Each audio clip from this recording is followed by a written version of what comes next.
Channel 5 Network. This is MorningLine.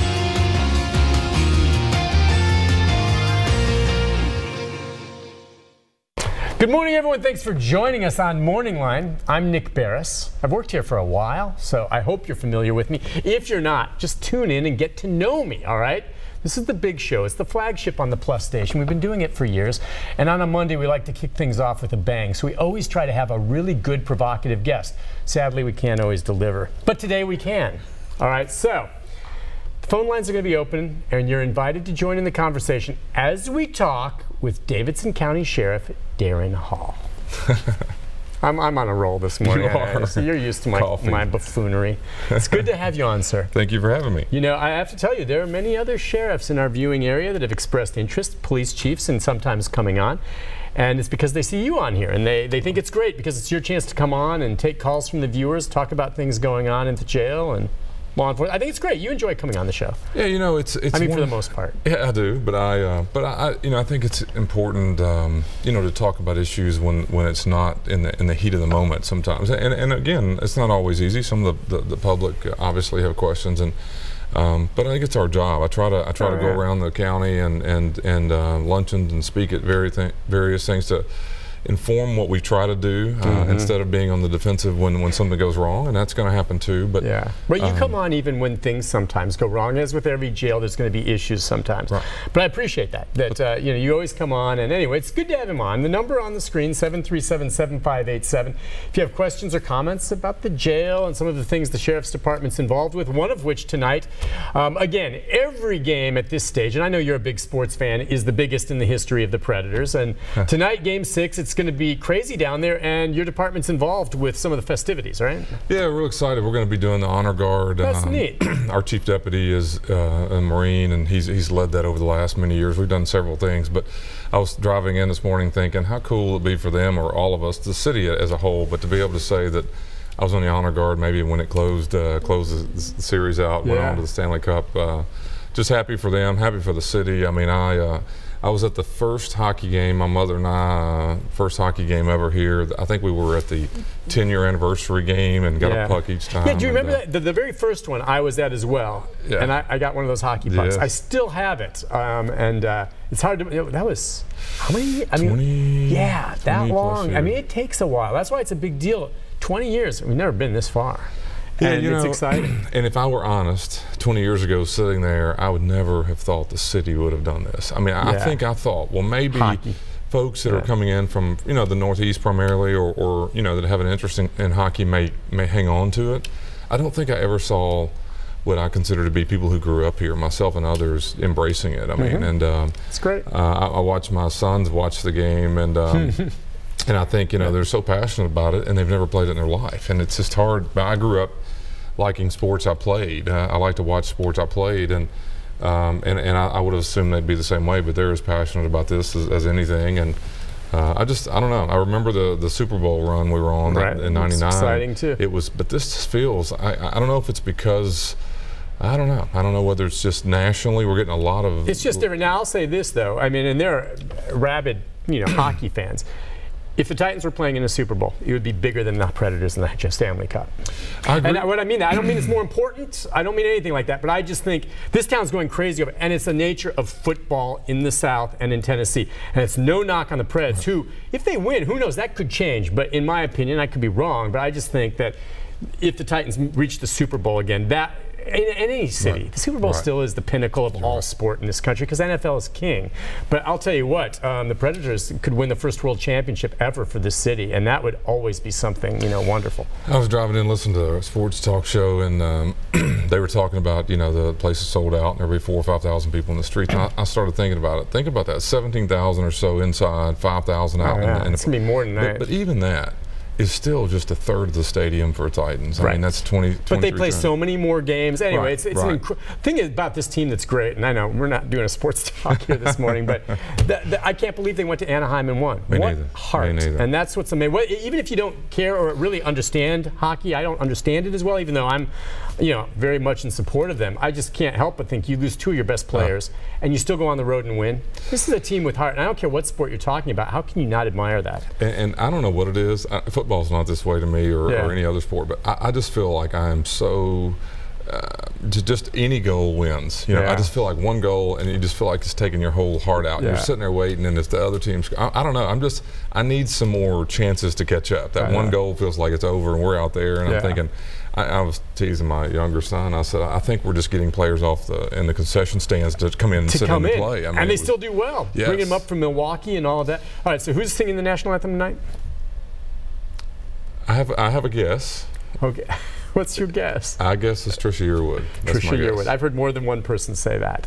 In fact, I think Amy was saying that on the morning show, Amy Watson. So we'll see. That's the neat thing. Music City, we can deliver more fantastic performances because we have so many people to draw from. Think of who sang at this. I mean, it's like no other town in the country. And who, I mean, if you get to what are we going to do next? I mean, you get to Stanley Cup. I mean, we're going to have, I keep thinking Tim McGraw, Faith Hill both because he does the song, that's the theme song. Right. I just thought maybe they'd bring that in there too. And it'll be coming. Yeah, if it gets that, or you can recycle someone. You know, it wouldn't be so bad to hear Carrie Underwood again.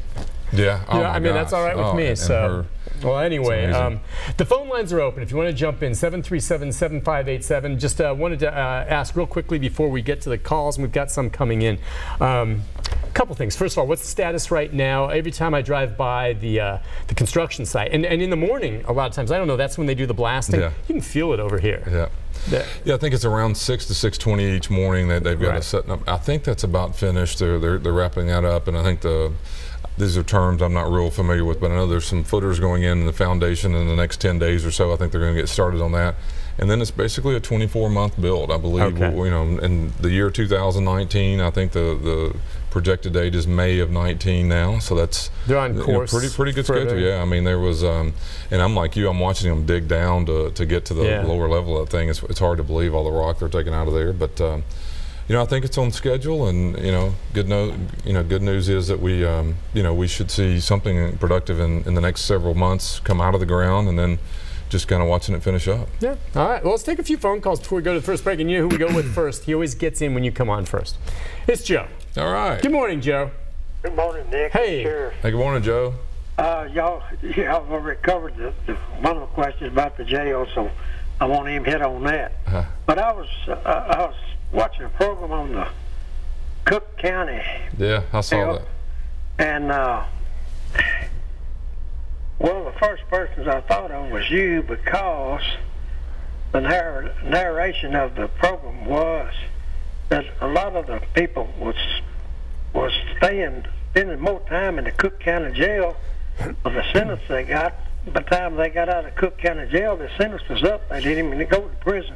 But the bottom line, what I'm really getting at is that a big percentage of those folks that was in jail had mental problems. Yeah. I thought of you when they said that one word about you. You know, you're on top of that, and I think part of the jail is going to be to cover the mentally impaired folks that's coming in, and a lot of the people that's repeat offenders, that's part of their problem. They got mental disabilities. So that being said, I'll get off and let somebody else talk. I'm glad you're on top of it. I think you're the best sheriff in the country. Oh, wow. Say hello to Mother and Pop. Wow, Joe, that's fantastic. I appreciate it. You know, this is a true story. Last night, he's talking about 60 minutes. I didn't see that, but I heard about it. Fantastic. They talked about inmates being behind bars for long periods of time before they've been adjudicated in Cook County. Yeah, and I tell you, Illinois. The sheriff up there in Chicago, very tough place, you can imagine. Very creative, very innovative. I hate to say it, I'm glad Joe said it. It sounds like what we've been saying around here a lot lately in the last couple of years about especially the mentally ill, and but he's doing some pretty creative things. The idea is, just like here, there's a large percentage of the people who I believe, and I think the sheriff there is proving this too, don't belong in traditional jail because it's really about their illness that brings them to the system, and we need to find a better way to deal with that issue. It shouldn't be a criminal justice issue. We should deal with it in a different way. And he unlike us, we've got a building coming online that's going to allow us to divert people into it. Up there, they're trying to do some things to get them into a more of a treatment model than they are just a jail model. But couple things that came out I thought were worth noting, and Joe brings one of them up. We're not as bad here, but it does happen here where Nick Beres is arrested for a charge. He gets a 2-year sentence for, it doesn't matter, for theft. So the 2-year sentence that you get, by the time you go to trial on that sentence here, and I'm just rounding off here, 6 or 7 months of trial. You had a month or two awaiting trial, or when you were first arrested, you came back and forth. Let's just add all that up. By the time you actually get convicted, you're eligible to be released. Okay, and so because when you give them credits and you do all the stuff that happens, and but what if you're not convicted and you're acquitted? Right. And what they called it, I've never heard this, in Chicago they call it dead time. Yeah. Because technically you've exceeded what you would have served had you just pled guilty the first day. And some of it has to do with, I mean, people don't realize this, but if you're awaiting trial in a jail system, you're receiving credit for the day that you serve. That's about, when you get convicted, you usually get credits on top of that. So if you just walk in and plead guilty, all of those straight days that you were serving could have been, if you want to add it up, reduced in a much faster way. And so their point up there is, wait a minute, you know, all these people that you've got on these very low-level charges that are, even if they plead guilty, are going to serve more time than the sentence would even allow them to serve. So why don't we? And it happens here. I mean, I'm very familiar with that here and the way we compute sentences. This state of Tennessee, who really oversees the sentencing structure, tried something 10 or 12 years ago where they had mandatory outs, where if you served a certain 75 days or something, you would have mandatory. So it's a problem. They're up there in a very large system. I think they have 7,500 inmates in their jail, so they're doing it in a volume situation. But the sheriff is way on track. The mental health issues and people who are serving. Here's something I'd never heard that I thought was worth noting. You and I are both arrested for similar charges or low-level charges. Our bond is $500. Okay. We're running in the wrong crowds. You're dabbling in the gang world. I'm dabbling in the gang world. Well, what happens is, I'm the guy with the gun. I'm the guy who usually pulls the trigger on the bad things, and you're kind of a lower-level gang member. The truth is, you stay in jail because the gang will come and pay $500 to get me out. Get you out. So the lower-level people who are left in jail are the ones who you'd prefer of the two of us to get out. But the system is so economically driven that poor people stay in jail, and the people who have the wherewithal, even if it's bad money, are getting right back out in the communities. And so we really flip it, and we leave the less serious, less violent person, but more likely the one who doesn't have the money, and we do that here too, exactly the same way. So it's economically driven. We should do better. I'm having a meeting, I think today or tomorrow, with the public defender, some other folks on bail reform. One of the things we're very interested in.